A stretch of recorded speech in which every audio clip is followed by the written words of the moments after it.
L'àrea metropolitana estem en un debat que afecta a 23 municipis, que és quin és el futur de la gestió de l'aigua en aquesta societat d'economia mixta, i per tant que avui 11 municipis que representen el 70% de la població metropolitana ja estiguin dintre de l'Associació de Municipis per la Gestió Pública de l'Aigua i haguem pogut fer una declaració que no només és metropolitana sinó que és de país, perquè l'hem assumit tots els municipis que formem part de la MAP, així com les entitats i les empreses públiques, doncs semblava molt important. És una moció que insta l'àrea metropolitana i els municipis a manifestar-se a favor de la gestió pública de l'aigua. De fet, van haver-hi diverses mocions que s'han aprovat ja a diversos municipis de l'àrea metropolitana. Insta l'àrea metropolitana a treballar per tenir tot el model de gestió pública ja llest per poder-lo fer efectiu tan bon punt es conegui la resolució del Suprem,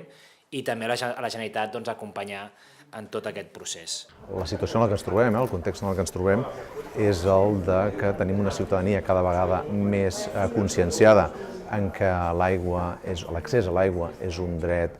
humà, és un dret universal, i per altra banda també cada vegada estem tots més conscienciats de que l'aigua és un bé natural i és un bé escàs que cal preservar. I en aquest sentit sorgeix aquesta demanda de gestionar aquest bé, l'aigua, d'una manera diferent de com s'ha vingut fent fins ara. Toca que d'alguna manera estiguem acumulant massa crítica per demostrar que les coses es poden fer d'una altra manera i que la gestió pública és tan eficient o més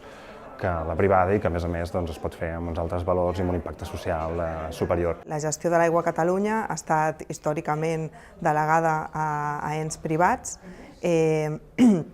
els quals el seu principal objectiu és els beneficis, i el que volem des de les entitats és retornar al centre les persones, els ecosistemes, l'acompliment del dret humà a l'aigua, i per això pensem que l'únic camí és el control ciutadà. És una iniciativa que s'ha impulsat des de la societat civil, que ens hem fet nostra, que se l'anomena Pacte Social de l'Aigua, en el que fixa quatre conceptes bàsics que creuen que hauríem de defensar. En primer lloc, entendre l'aigua, compromisos, en primer lloc, entendre l'aigua com un dret humà. En segon lloc, tot el tema de qualitat ambiental i bon estat de les masses d'aigua en tots els ecosistemes i aqüífers. En tercer lloc, l'aposta decidida per treballar per la gestió pública de l'aigua. I finalment, desenvolupar espais de participació i de concertació social per tal que aquesta gestió pública també sigui participativa i democràtica.